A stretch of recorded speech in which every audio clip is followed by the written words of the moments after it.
Students, welcome to my channel के online academy. उम्मीद है आप सब लोग खैरियत से होंगे। आज हम करने जा रहे हैं एक्सरसाइज 1.1 का question number 35 and 36। Question number 35 and 36 में वो कह रहा है आपने फाइंड करना है modulus of each of the following. Modulus find करना है। एक्सरसाइज 1.1 हमारी कम्प्लेक्स नंबर्स के ऊपर है। कम्प्लेक्स नंबर का मॉडुलस कैसे फाइंड करते हैं आप? रियल का स्क्वायर प्लस इमेजिनरी पार्ट का स्क्वायर और ऊपर स्क्वायर रूट। ठीक है, आपने किसी कम्प्लेक्स नंबर का अगर मॉड निकालना है तो आपने क्या करना है? रियल का स्क्वायर प्लस इमेजिनरी पार्ट का स्क्वायर ऊपर स्क्वायर रूट। ठीक है, तो क्वेश्चन नंबर 35 है आपके पास है z is equal to minus iota multiply by 2 plus iota multiply by 3 plus iota multiply by 1 minus 3 iota. इसका आपने मॉड फाइंड करना है, मॉडुलस फाइंड करना है। मॉडुलस का दूसरा नाम है एब्सोल्यूट निकालना है। मॉडुलस का दूसरा नाम आपके पास क्या है? आपने इसकी एब्सोल्यूट निकालनी है। एब्सोल्यूट निकालनी हो, मॉडुलस निकालनी हो या लिखा हो कि मॉड फाइंड करें, एक ही बात है, ये तीनों एक ही चीज़ है। और मॉड का साइन आप ये स्ट्रेट लाइन से डालते हैं। आपने मॉडुलस निकालना है इस कम्प्लेक्स नंबर z का। मैंने इधर भी स्ट्रेट लाइन डाल दी और इस सारे के ऊपर भी मैंने स्ट्रेट लाइन डाल दी। ठीक है, ये स्ट्रेट लाइन शो करती है कि आपने मॉडुलस फाइंड करना है। बिकॉज मॉडुलस की आपके पास डेफिनेशन है कि मॉडुलस आप कैसे फाइंड करते हैं।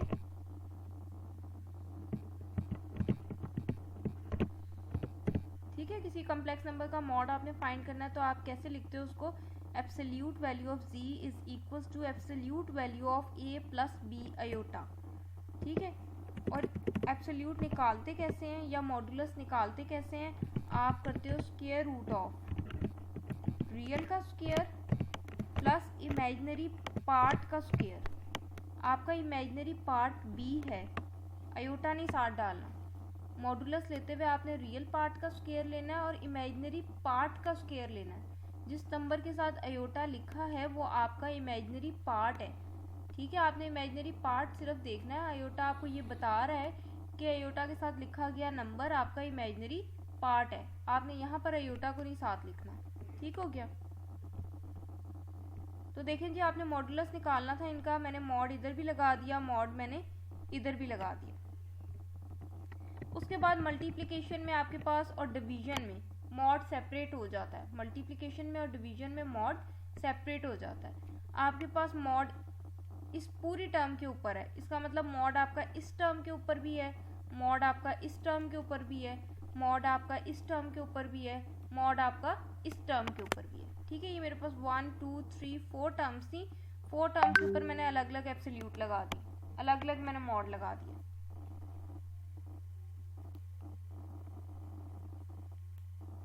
अब आपने मॉड की डेफिनेशन अप्लाई कर देनी है। मॉड की डेफिनेशन क्या है? रियल का स्क्वायर प्लस इमेजिनरी पार्ट का स्क्वायर।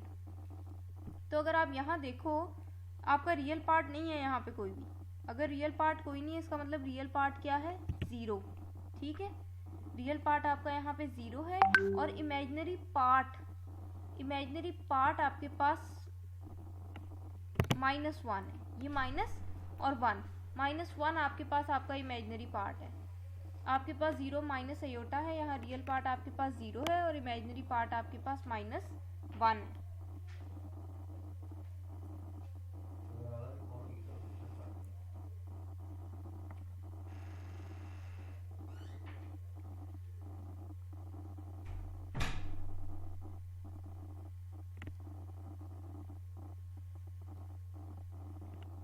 इसलिए मैंने यहाँ पे लिख दिया 0 का स्क्वायर प्लस आपका इमेजिनरी पार्ट अब -1 है।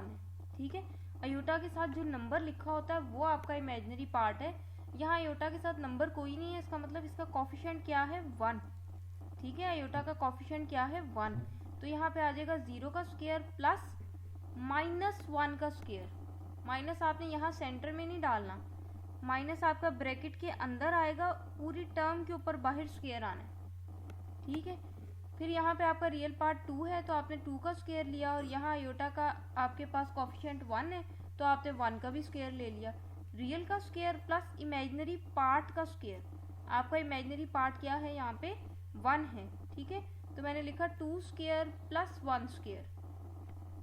इसी तरह से यहाँ पे आपके पास आ जाएगा real part 3, imaginary part again आपके पास 1 है, तो आपके पास आ जाएगा 3 का स्क्वायर प्लस 1 का स्क्वायर। ठीक हो गया। उसके बाद यहाँ पे आपके पास है 1 माइनस 3 आयोटा। आपका रियल पार्ट 1 है, इमेजिनरी पार्ट आपका -3 है, तो आपने रियल का स्क्वायर लेना है। आपके पास आ जाएगा 1 का स्क्वायर प्लस इमेजिनरी पार्ट का स्क्वायर। आपका इमेजिनरी पार्ट -3 है, तो -3 का स्क्वायर आ जाएगा। अब जब आप 0 का स्क्वायर लोगे 0, -1 का स्क्वायर लोगे आपके पास +1 आएगा। ठीक है, -1 का स्क्वायर लेंगे आपके पास +1 आएगा।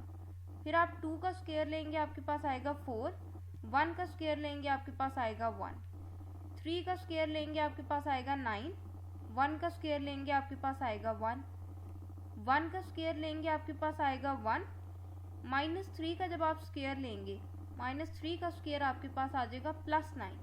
ठीक है, ये 9 + 1 आपके पास आ गया 10, 9 + 1 आपके पास आ गया 10, 4 + 1 आपके पास आ गया 5, 0 + 1 आपके पास आ गया 1।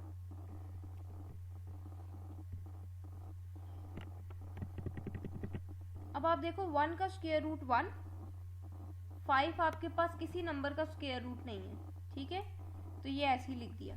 ये भी आपके पास स्क्वायर रूट 10 है और ये भी स्क्वायर रूट 10 है। Square root 10 multiply by square root 10 आपके पास आ जाएगा स्क्वायर रूट 10 का स्क्वायर। ठीक है, स्क्वायर रूट 10 का स्क्वायर। आपके पास अब ये स्क्वायर रूट से कैंसिल हो जाएगा। यहाँ आपके पास 1 है, यहाँ स्क्वायर रूट 5 है और यहाँ 10 बच जाएगा। तो ये 1 को जब आप 10 से मल्टीप्लाई करोगे 10, साथ आपके पास आ जाएगा स्क्वायर रूट 5। इसी तरह से आपके पास 36 क्वेश्चन है।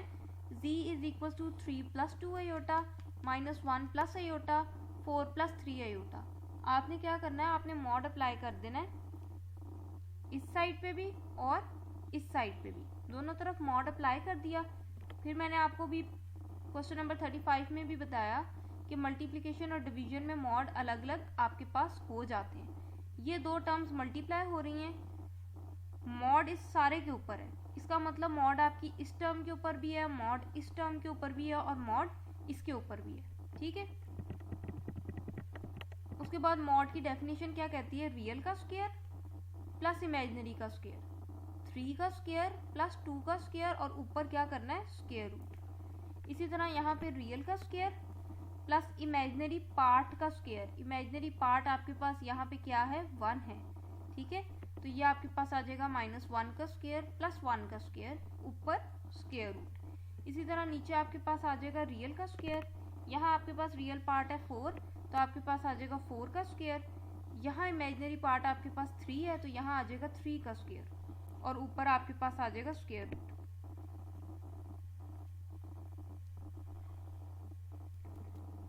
थ्री का स्क्वायर आपके पास आ जाएगा 9, 2 का स्क्वायर आपके पास हो जाएगा 4, तो ये मैंने लिख दिया 9 + 4। -1 का स्क्वायर लेंगे +1 और 1 का स्क्वायर लेंगे 1, तो ये आपके पास आ जाएगा 1 + 1। 4 का स्क्वायर लेंगे आपके पास आ जाएगा 16, 3 का स्क्वायर लेंगे तो आपके पास आ जाएगा 9।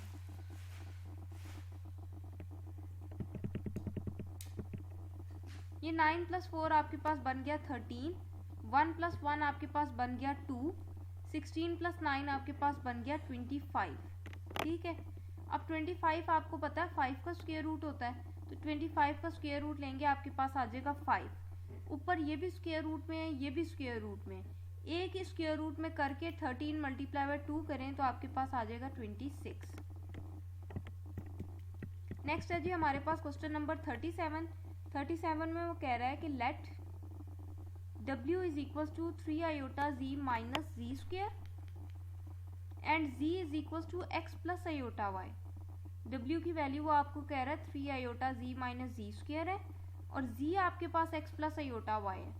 आपने w की एब्सोल्यूट का स्क्वायर लेना है और आंसर जो है वो x और y में आए आपके। ठीक है, यानी कि आपके आंसर के अंदर x और y शामिल हो।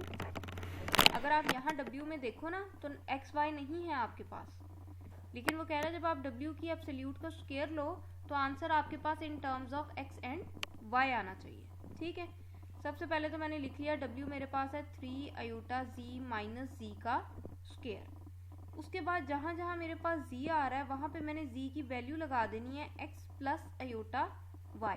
ठीक हो गया, ये मेरे पास z आ रहा है, z की जगह मैंने लिख दिया x प्लस आयोटा y। और आगे ये मेरे पास z आ रहा है, इसकी जगह मैंने लिख दिया x प्लस आयोटा y।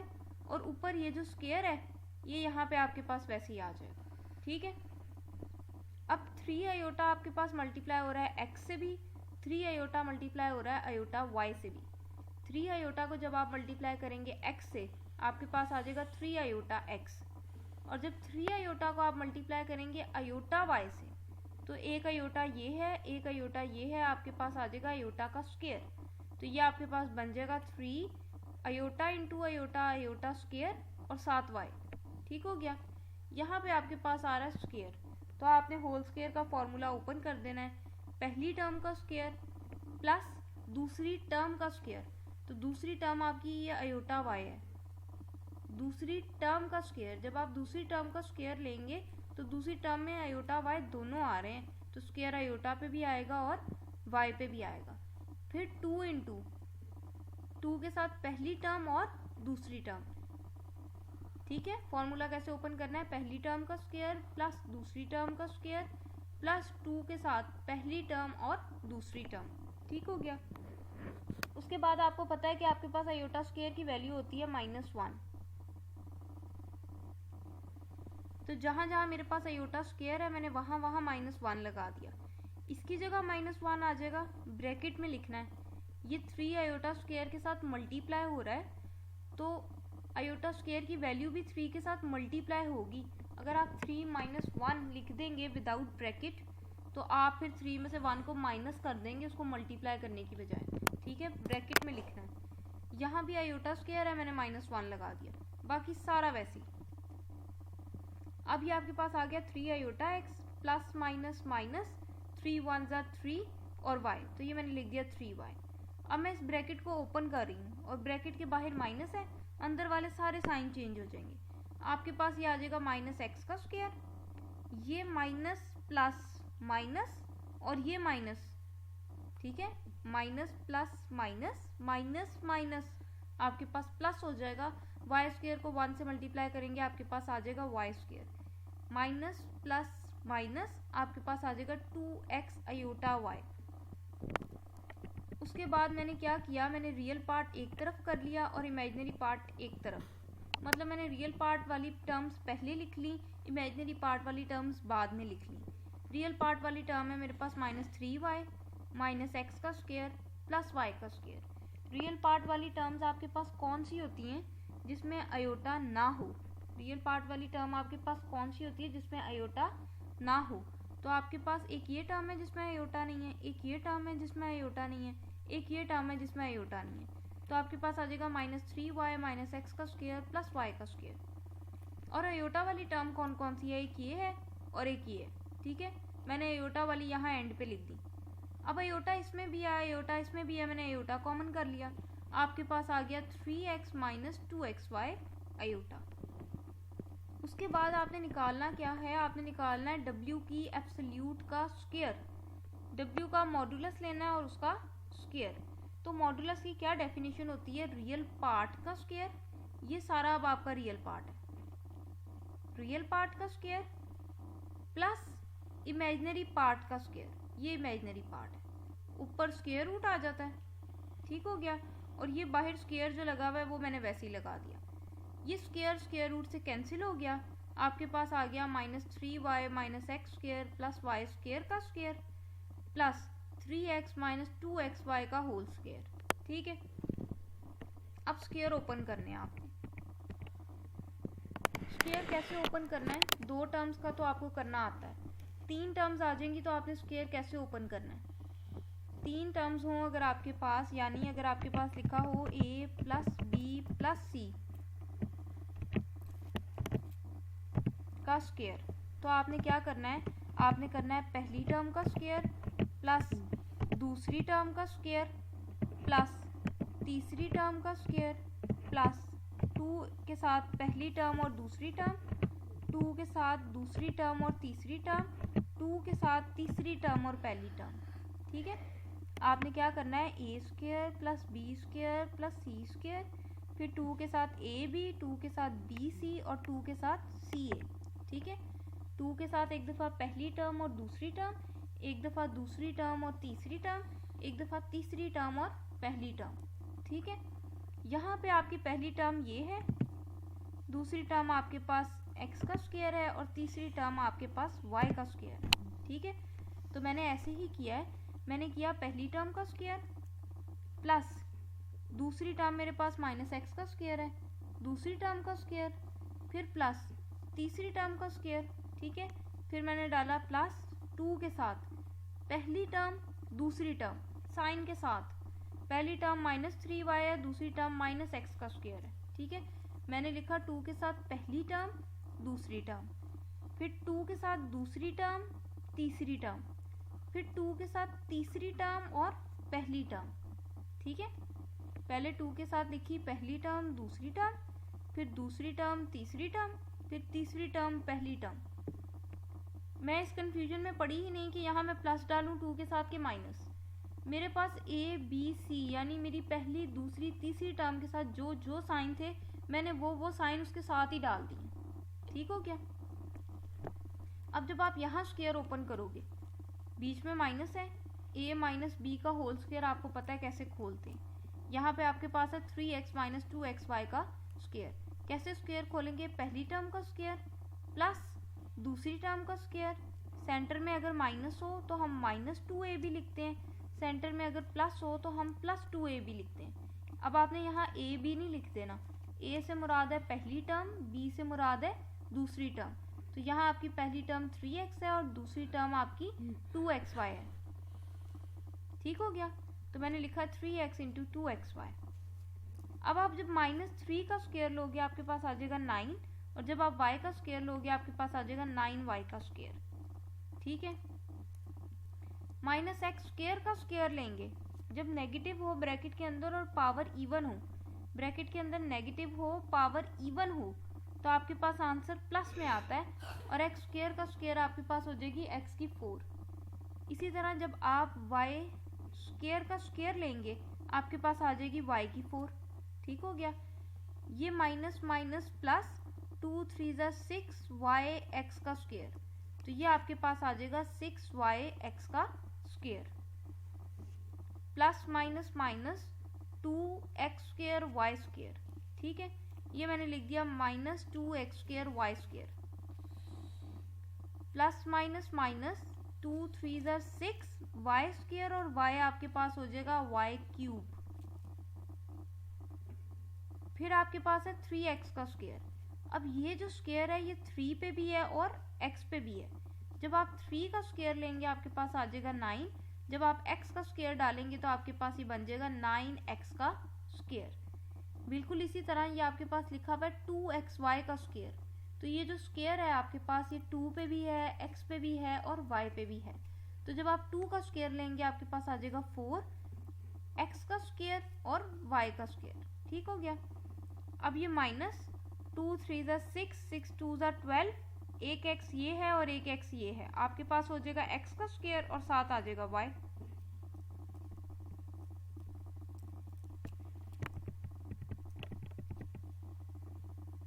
अब आप देखो y स्क्वायर वाली मेरे पास सिर्फ एक यही टर्म है, बाकी और कोई टर्म ऐसी नहीं है जिसके साथ y स्क्वायर हो। ठीक है, आपके पास ये एज इट इज़ आ गई। ये x की पावर 4 है, ये भी और कहीं नहीं है, ये भी एज इट इज़ आ गई। y की पावर 4 है, ये भी और कहीं नहीं है, ये भी एज इट इज़ आ गई। अब यहाँ देखो तो x के ऊपर पावर 2 है, y 1 है। ये भी देखो x के ऊपर 2 है और 1 y है। ठीक है, ये दोनों आपके पास एक जैसी टर्म्स हैं। इसका कॉफिशिएंट 6 है, इसका कॉफिशिएंट -12 है, तो माइनस प्लस -12 में से 6 जब आप माइनस करेंगे आपके पास आ जाएगा 6x का स्क्वायर y साइन बड़ी वैल्यू का। अब आप देखो आपके पास 12 बड़ा है कि 6, 12 बड़ा है, 12 के साथ माइनस है तो यहाँ पे आपके पास आ गया माइनस। ठीक हो गया। बिल्कुल इसी तरह ये देखो x स्क्वायर y स्क्वायर वाली टर्म पड़ी है और ये पड़ी है x स्क्वायर y स्क्वायर वाली टर्म। तो जब आप प्लस माइनस करोगे, करना माइनस है, 4 में से 2 निकालोगे 2x स्क्वायर y स्क्वायर आ जाएगा, साइन बड़ी वैल्यू का। आप देखो आपके पास 2 बड़ा है कि आपके पास 4 बड़ा है। 4 बड़ा है, 4 के साथ प्लस है, तो यहाँ पे आपके पास आ जाएगा प्लस। बाकी आपके पास -6y³ भी वैसे ही और 9x² भी वैसे ही। ये जी हमारे पास था क्वेश्चन नंबर 37। नेक्स्ट है जी क्वेश्चन नंबर 38। 38 में वो कह रहा है suppose the product of 2 complex numbers is 0। उसने कहा 2 कम्प्लेक्स नंबर्स को आप मल्टीप्लाई करें, उनका आंसर फर्ज कर लें 0 है, तो फिर आप प्रूफ करो कि at least one of the numbers must be 0। फिर आपने साबित ये करना है कि उसमें से 2 कम्प्लेक्स नंबर्स में से कम एक जो है वो मेरे पास लाजमी 0 होगा। आसान सी बात अगर आपको बताऊं तो 2 को अगर आप मल्टीप्लाई करें 3 से तो क्या आंसर 0 आएगा? नहीं आएगा। 2 नंबर्स की मल्टीप्लिकेशन का आंसर 0 सिर्फ उसी वक्त होता है जब या तो आपके पास ये दूसरी वाली टर्म 0 हो या फिर आपके पास पहली वाली टर्म 0 हो। किसी नंबर को जब तक आप 0 से मल्टीप्लाई नहीं करोगे आंसर 0 नहीं आएगा। ठीक है, वो यहाँ पे कह रहे हैं अगर आप z1 को z2 से मल्टीप्लाई करते हैं आंसर 0 है, तो फिर आप ये साबित करें कि या तो z1 0 होगा या फिर z2 0 होगा। सबसे पहले तो उसने 2 कम्प्लेक्स नंबर्स की बात की है, तो मैंने 2 कम्प्लेक्स नंबर्स ले लिए। मैंने लेट कर लिया एक कम्प्लेक्स नंबर मेरे पास a प्लस आयोटा b है, दूसरा कम्प्लेक्स नंबर मेरे पास c प्लस आयोटा d है। ठीक है, उसने कहा जब आप इन दोनों को मल्टीप्लाई करते हैं आंसर आपके पास है 0। ठीक हो गया। मैंने यहाँ z1 की वैल्यू रखी, z2 की वैल्यू रखी, उसके बाद मैंने इनको मल्टीप्लाई कर दिया।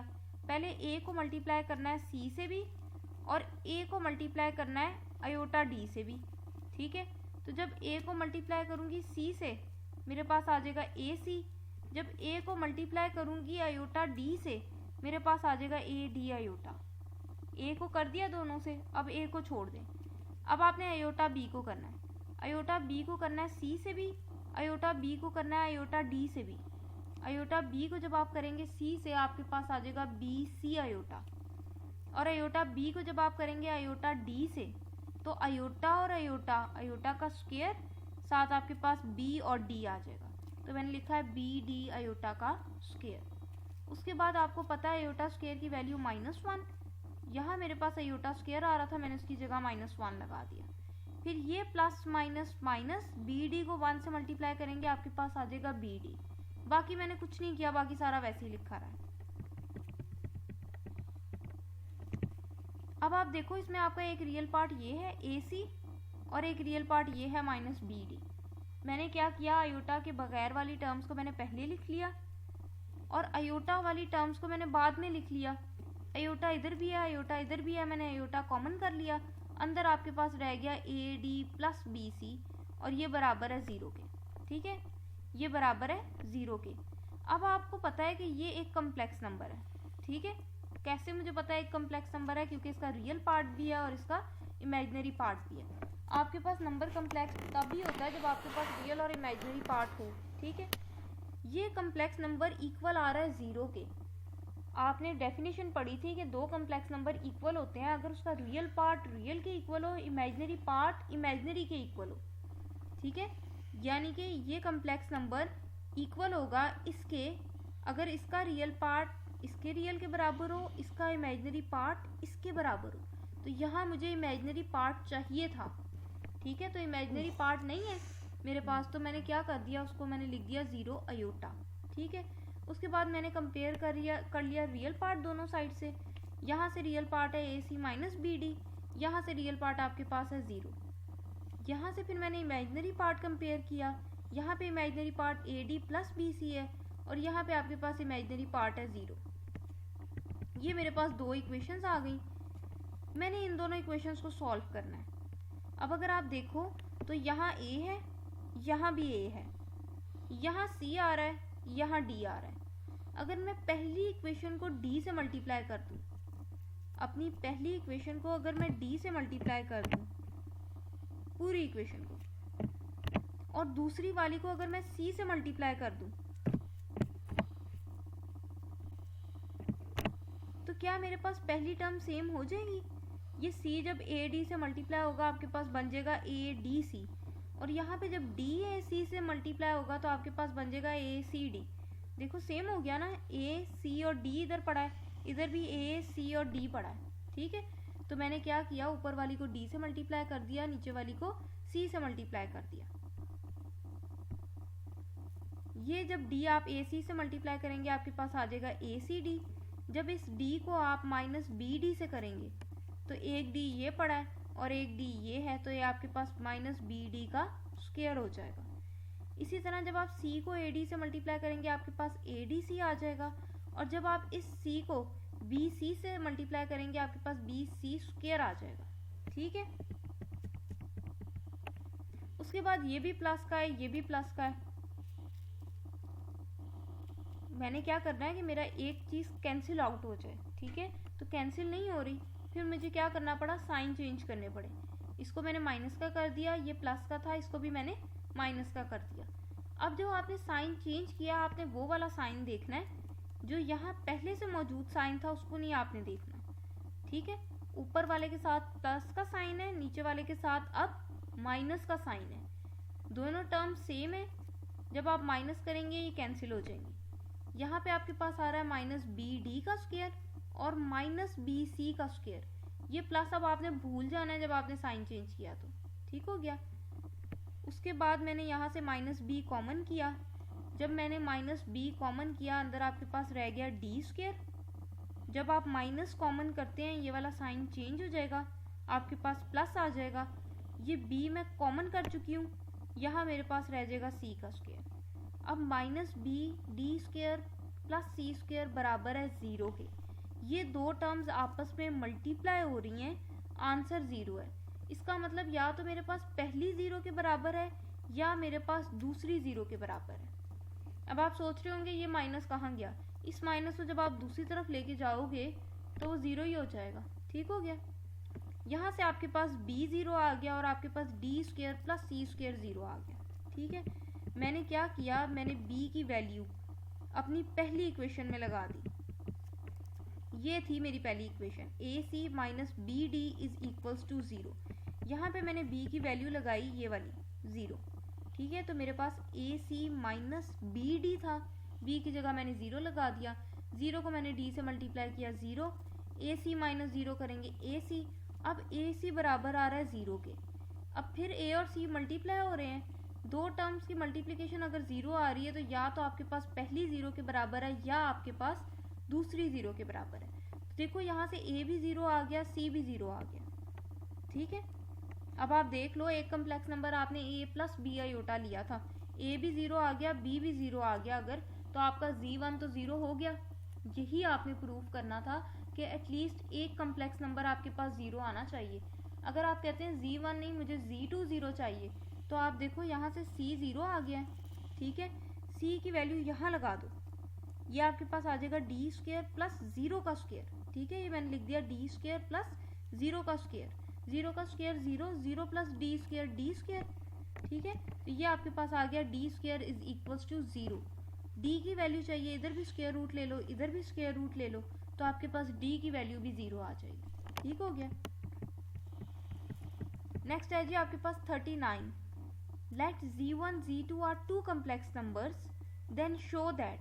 वो कह रहा है z1 z2 आपके पास दो कम्प्लेक्स नंबर्स हैं, आपने शो करना है कि अगर आप z1 प्लस z2 की एब्सोल्यूट का स्क्वायर लें या z1 माइनस z2 की एब्सोल्यूट का स्क्वायर लें, फिर इन दोनों को प्लस करें तो आपके पास ये इक्वल आना चाहिए 2 इंटू z1 की एब्सोल्यूट का स्क्वायर प्लस z2 की एब्सोल्यूट का स्क्वायर, ठीक है।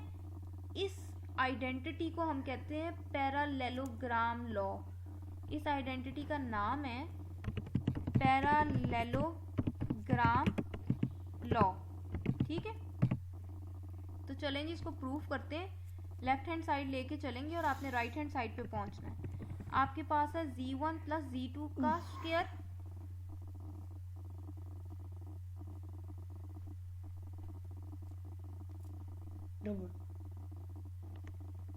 प्लस z1 माइनस z2 की एब्सोल्यूट का स्क्वायर, ठीक है। आप एक रिजल्ट याद रख लो कि जब भी आपके पास एब्सोल्यूट का स्क्वायर आएगा तो आपने z की एब्सोल्यूट का अगर स्क्वायर आ रहा है तो आपके पास वो चीज़ इक्वल होती है z इंटू z बार के, ठीक है। z की एब्सोल्यूट का स्क्वायर z की एब्सोल्यूट का स्क्वायर आपके पास इक्वल होता है z बार के। z की एब्सोल्यूट का स्क्वायर आपके पास इक्वल होता है z बार के। ठीक है, अब आपके पास क्वेश्चन में देखो एब्सोल्यूट के अंदर z की जगह क्या लिखा हुआ है। आपके क्वेश्चन में एब्सोल्यूट के अंदर z1 प्लस z2 लिखा हुआ है। एब्सोल्यूट के अंदर z1 प्लस z2 लिखा हुआ है। ठीक है, तो मैं z की जगह क्या रखूंगी फिर z1 प्लस z2। ठीक है, अगर यहाँ z की जगह z1 प्लस z2 रख रही हूँ तो इधर भी z की जगह z1 प्लस z2 आ जाएगा और इधर भी z की जगह z1 प्लस z2 आ जाएगा और ऊपर बार है, ऊपर बार लगा दी। ठीक है, तो आसान सी चीज़ है कि जब भी आपके पास किसी भी एब्सोल्यूट का स्क्वायर हो तो आप एब्सोल्यूट के अंदर वाली टर्म को एक दफ़ा सिंपली लिखते हैं और एक दफ़ा उसके बार के साथ लिखते हैं।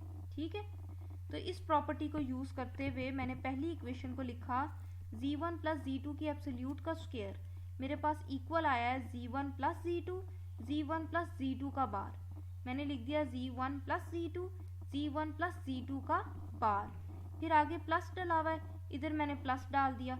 फिर आपके पास आ रहा है z1 माइनस z2 की एब्सोल्यूट का स्क्वायर, ये फिर एब्सोल्यूट का स्क्वायर आ रहा है। ठीक है, यहाँ पे z लिखा हुआ है, यहाँ पे आपके पास जो मैंने प्रॉपर्टी लिखी है उसमें z लिखा है। आपके अब क्वेश्चन में z की जगह क्या है, z1 माइनस z2 है।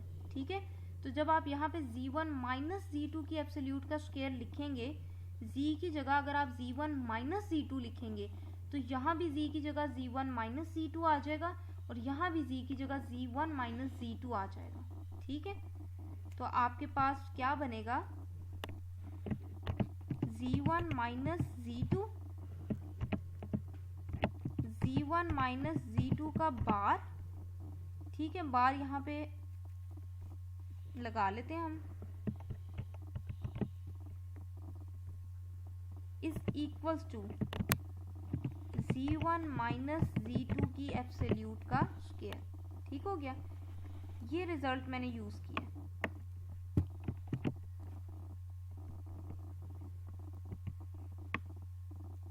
इसकी जगह यहाँ पे इसकी जगह मैंने ये वाली चीज़ लगाई है। आप फिर मैं रिपीट कर रही हूँ, आप एक आसान सा ट्रिक याद रख लें कि जब भी एब्सोल्यूट के अंदर कोई भी चीज़ है और उसका स्क्वायर है तो आपने क्या करना है, उसको एक दफ़ा सिंपली लिखना है, एक दफ़ा उसी चीज़ को आपने बार के साथ लिखना है। यहाँ z1 माइनस z2 की एब्सोल्यूट का स्क्वायर है, मैंने एक दफ़ा z1 माइनस z2 लिखा है और एक दफ़ा z1 माइनस z2 के ऊपर बार लगा दिया। ठीक हो गया, एक दफ़ा आपने सिंपली लिखना है और एक दफ़ा आपने उसके ऊपर बार लगा देना है। अब ये बार आपके पास z1 प्लस z2 के ऊपर है, इसका मतलब ये बार आपका z1 पे भी है, ये बार आपका z2 पे भी है। मैंने अलग अलग कर लिया। यहाँ पे भी बार आपका z1 पे भी है, बार आपका z2 पे भी है, मैंने अलग अलग कर लिया। अब आप मल्टीप्लाई कर लें, इस z1 को आपने मल्टीप्लाई करना है z1 बार से भी, इस z1 को आपने मल्टीप्लाई करना है z2 बार से भी। मैंने लिखा z1 इंटू z1 बार, फिर z1 इंटू z2 बार। ठीक है, z1 इंटू z2 बार। फिर आपने z2 को करना है z1 बार से, आपके पास ये आ जाएगा। फिर z2 को करना है z2 बार से, आपके पास ये आ जाएगा। इसी तरह यहाँ पे आपने z1 को करना है z1 बार से, आपके पास आ जाएगा z1 इंटू z1 बार। फिर z1 को आपने करना है z2 बार से, तो आपके पास आ जाएगा z1 इंटू z2 बार। अब इसको छोड़ दो। अब आपने माइनस z2 को करना है z1 बार से, आपके पास आ जाएगा माइनस z2 इंटू z1 बार। फिर ये माइनस और ये minus plus z2 into z2 बार, तो ये आपके पास आ जाएगा z2 इंटू z2 बार। अब ये मेरे पास लिखा है z1 z2 बार और ये लिखा है मेरे पास z1 z2 बार। यहाँ प्लस में, इधर आपके पास माइनस में आ रहा है, कैंसिल हो गया। इसी तरह ये दोनों टर्म्स आपके पास कैंसिल आउट हो जाएंगे। ठीक है, आपके पास आ रहा है z1 z1 बार, एक ये लिखा हुआ है और एक आपके पास ये लिखा हुआ है z1 z1 बार। z1 z1 बार प्लस z1 z1 बार, आपके पास आ जाएगा 2z1 z1 बार। ठीक है, z2 z2 बार प्लस z2 z2 बार, आपके पास इक्वल हो जाएगा 2z2 z2 बार। यहाँ से 2 मैंने कॉमन कर लिया, आपके पास अंदर आ गया z1 z1 बार। ये 2 तो आप कॉमन कर चुके हैं, तो यहाँ रह जाएगा z2 z2 बार। ठीक है। और ये फिर वही प्रॉपर्टी यूज़ किया है कि पहले सादा लिखा हुआ है फिर उसके ऊपर बार है, तो ये किसके बराबर होता है, उसकी एब्सोल्यूट के स्क्वायर के। इसी तरह यहाँ पे सिंपली लिखा हुआ है और यहाँ पे उसके ऊपर बार है, तो ये किसके इक्वल हो जाएगा, z2 के एब्सोल्यूट के स्क्वायर के। यानी मैंने अगेन ये प्रॉपर्टी यूज़ किया है कि अगर आपके पास z और z का बार हो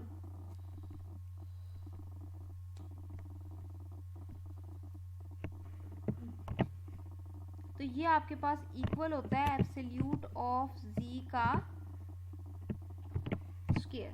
ठीक है, तो अब मेरे पास ये वाली चीज़ आ रही है तो मैंने उसकी जगह ये लिख दी है।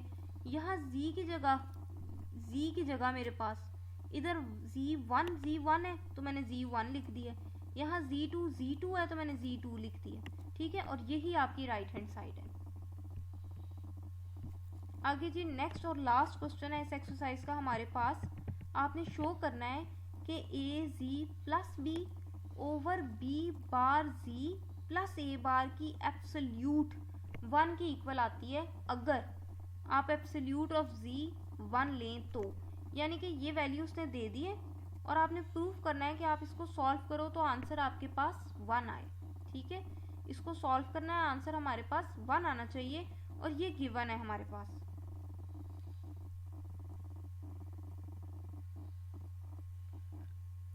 अब मैं लेफ्ट हैंड साइड लेके चल रही हूँ ए G plus B B bar G plus A बार। ठीक है, देखो मैंने यहाँ कुछ भी नहीं किया, ये दोनों टर्म्स प्लस हो रही हैं, मैंने इसको पहले लिख लिया, इसको बाद में लिख लिया, सिर्फ अरेंज किया। ये पहले लिख लिया, ये बाद में लिख लिया। ठीक है, उसके बाद आपको पता है कि ए और बी आपके पास रियल नंबर्स हैं, तो ए के ऊपर बार हो ना हो आपके पास आंसर ए ही है। ठीक है, आपने पढ़ा था ना कम्प्लेक्स नंबर का अगर हम कंजुगेट निकालते हैं, आपके पास 2 - 3 आयोटा है, इसका कंजुगेट निकालना है तो आप क्या करते हो, 2 + 3 आयोटा कर देते हो, इमेजिनरी पार्ट का साइन चेंज कर देते हो। ठीक है, और कंजुगेट को हम शो करते हैं बार से, कंजुगेट को शो करते हैं बार से। लेकिन अगर आपके पास खाली 2 लिखा हुआ है तो कंजुगेट में यानी कि बार में साइन तो सिर्फ इमेजिनरी पार्ट का चेंज होता है, रियल का तो नहीं चेंज होता ना। तो यहाँ पे आपके पास ए रियल पार्ट है तो ए का बार लेंगे, आपके पास वापस ए आ जाएगा। आपके पास लिखा हुआ है बी बार जी मैंने वैसे ही लिख लिया। ठीक हो गया, आप यहाँ पे भी कर सकते हो कि बी का बार आपके पास वापस बी आ जाएगा। उसके बाद ये मेरे पास आया रिजल्ट कि ए का बार मेरे पास ए था प्लस बी बार जी मैंने वैसे ही रहने दिया, ऊपर वाला भी मेरे पास वैसे ही है। ठीक है, उसके बाद मेरे पास एक प्रॉपर्टी है कि अगर मेरे पास z के ऊपर एब्सोल्यूट हो या z बार के ऊपर एब्सोल्यूट हो, ए की बात है। यानी आपके पास एब्सोल्यूट के अंदर कुछ लिखा हुआ है, अगर एब्सोल्यूट के अंदर जो लिखा है उसके ऊपर आप बार लो या बार ना लो, दोनों तरह से एक ही आंसर आता है। ठीक है, आप बार लें या ना लें, ये दोनों चीज़ें आपस में बराबर हैं। ठीक है, तो मेरे पास यहाँ z की जगह देखो क्या लिखा हुआ है, अब a plus B bar G. Absolute के अंदर यानी कि स्मॉड के अंदर मेरे पास z की जगह मेरे क्वेश्चन में क्या लिखा हुआ है, a प्लस बी बार जी। ठीक है, वो कह रहा है कि ये दोनों आपस में इक्वल हैं, यानी कि आपके पास a प्लस बी बार आप लगाना चाहते हैं b पे लगा लें, नहीं भी लगाएंगे तो कोई मसला नहीं है क्योंकि b भी रियल नंबर है। ठीक है, आपके पास z की जगह ये लिखा हुआ है, तो वो कह रहा है आपको कि ये वाली चीज़ आपके पास इक्वल है अगर आप इसके ऊपर बार लगा भी लें तो।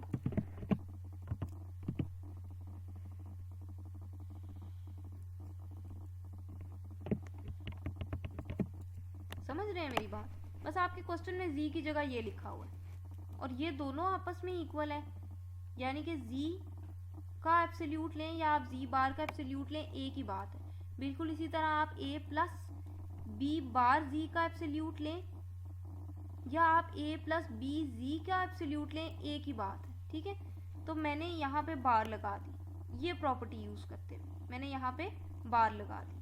ठीक हो गया, उसके बाद अभी आप पिछले क्वेश्चन में पढ़ के आए हैं कि बार इन दोनों के ऊपर है, इसका मतलब a के ऊपर भी है और b के ऊपर भी है, a के ऊपर भी है और b के ऊपर भी है। अब b के ऊपर एक पहले से है, एक और आ गई, ठीक है, यहाँ दो टर्म्स है ना, बार आपकी ए के ऊपर भी है, बी के ऊपर भी आएगी, जी के ऊपर भी आएगी। मैंने ए पे भी लगा दी, बी पे भी लगा दी, जी पे भी लगा दी। आपके पास ए जी प्लस बी आ गया, यहाँ पे आपके पास आ गया ए बार प्लस बी बार का बार। आप मुझे खुद बताएं, अगर आपके पास एक कम्प्लेक्स नंबर भी हो, जैसे 2 - 3 आयोटा था, इसका आप बार लें तो क्या हो जाएगा 2 + 3 आयोटा। अगर आप फिर बार लें तो आपके पास क्या हो जाएगा 2 - 3 आयोटा। वापस यही चीज़ आ जाएगी। 2 दफ़ा बार लेने से आप वापस उसी चीज़ पे आ जाते हैं। तो बी का अगर आप 2 दफ़ा बार लेंगे आपके पास वापस बी आ जाएगा। ठीक है, वैसे भी बी आपके पास रियल है तो उसने बी ही आना है। लेकिन अगर आप कहते हो कि हमें कैसे पता कि रियल है कि नहीं, ठीक है, हमें कैसे पता कि रियल है कि नहीं, तो आप बेशक इधर भी ए के ऊपर बार लगा लो। ठीक है, अगर आप ये चीज़ कॉन्सेप्ट लेते हो कि हमें क्या पता रियल है कि नहीं, आप बार लगा लो, कोई फ़र्क नहीं पड़ेगा।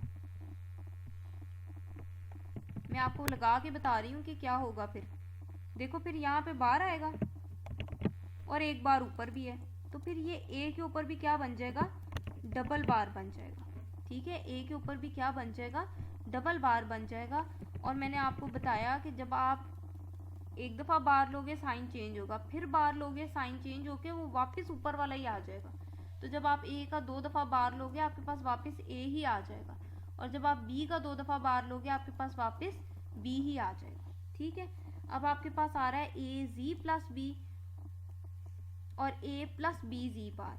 ठीक है, एक काम मैंने और किया है, वो क्या किया है कि ये एब्सोल्यूट दोनों पे थी, मैंने ऊपर वाले पे भी अलग कर ली और नीचे वाले पे भी अलग कर ली, जो कि आपको नज़र आ रहा है कि यहाँ मैंने अलग अलग की हुई है। ठीक है, उसके बाद अगर आप देखो ना, मुझे इसका आंसर 1 चाहिए था। 1 कैसे बनेगा, अगर मेरे पास ए के साथ जी आ जाए और बी के साथ से हट जाए, ए के साथ जी आ जाए और बी के साथ से हट जाए, तो मेरा ऊपर नीचे सेम हो जाएगा, वो कैंसिल हो जाएगा, 1 आ जाएगा। ठीक है, जब आपका न्यूमरेटर डिनोमिनेटर सेम हो, जैसे 2/2 है, आप कैंसिल करके 1 लिख देते हो, इसी तरह आपका न्यूमरेटर डिनोमिनेटर अगर सेम हो गया तो मैं इसको कैंसिल करके 1 लिख सकती हूँ। ठीक है, तो मुझे ए के साथ क्या चाहिए, जी चाहिए। ए के साथ मुझे क्या चाहिए, जी चाहिए। तो देखो, मैंने ये एब्सोल्यूट के अंदर है ना, एब्सोल्यूट के अंदर है, तो मुझे एब्सोल्यूट के अंदर ही जी चाहिए।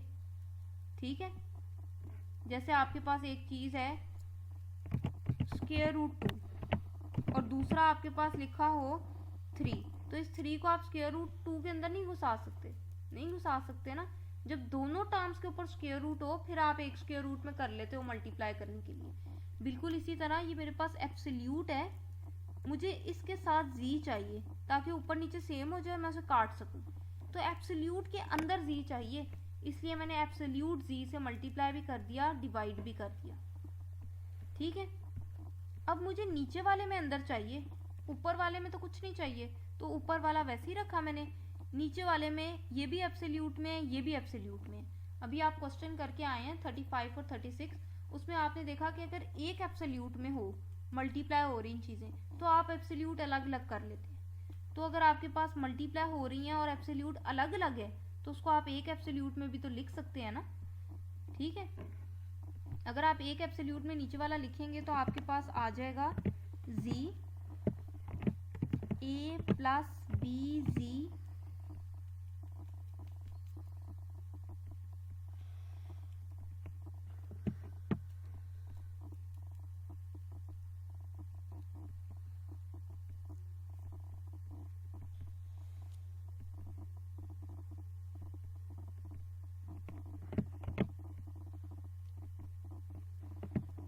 ठीक है, जब मैं इसको एक ही एब्सोल्यूट के अंदर करूंगी तो क्या होगा, जी इधर अंदर आ जाएगा और मैं एक ही दफ़ा एब्सोल्यूट डालूंगी, तो जी ए से भी मल्टीप्लाई होगा, जी आपका बी जी बार से भी मल्टीप्लाई होगा। तो मैंने लिखा है A multiply by G plus B multiply by G और साथ ये जी बार साथ वैसे ही। ठीक है, ये जी मैं इधर भी मल्टीप्लाई करूंगी, मैं इस ए के साथ भी मल्टीप्लाई करूंगी और एक एब्सोल्यूट में मैंने लिख दिया।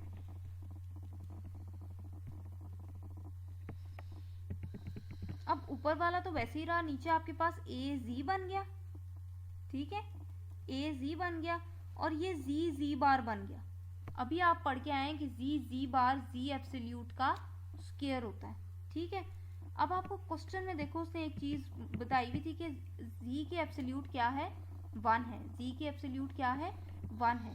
तो मैंने क्या किया, मैंने इधर भी 1 लगा दिया, ठीक है। ये मेरे पास वैसे ही, ये भी वैसे ही, यहाँ z की एब्सोल्यूट आ रही है, मैंने इधर भी 1 लगा दिया। और जब आप 1 का स्क्वायर लोगे, ये चीज़ आपके पास इतना हिस्सा 1 है, जब आप इस 1 का स्क्वायर लोगे आपके पास 1 आ जाएगा। b को 1 से मल्टीप्लाई करोगे b, तो a z प्लस b और नीचे भी a z प्लस b, ये दोनों कैंसिल हो जाएंगे, आपके पास सिर्फ 1 बचेगा। और यही आपकी राइट हैंड साइड थी, ठीक है। मैं उम्मीद करती हूँ कि आपको लेक्चर की समझ आ गई होगी। अगर कोई क्यूरी हो तो नीचे कमेंट सेक्शन में लाजमी मेंशन कीजिएगा। अगर वीडियो अच्छी लगी हो तो इसको लाइक कर दें, और अगर आपने चैनल को अभी तक सब्सक्राइब नहीं किया तो इसको सब्सक्राइब कर दें, ताकि नई आने वाली वीडियोज़ आप तक बआसानी पहुँच सकें। इंशाल्लाह जल्द मिलेंगे अपने नेक्स्ट लेक्चर के साथ, तब तक के लिए अपना ख्याल रखें। अल्लाह हाफिज़।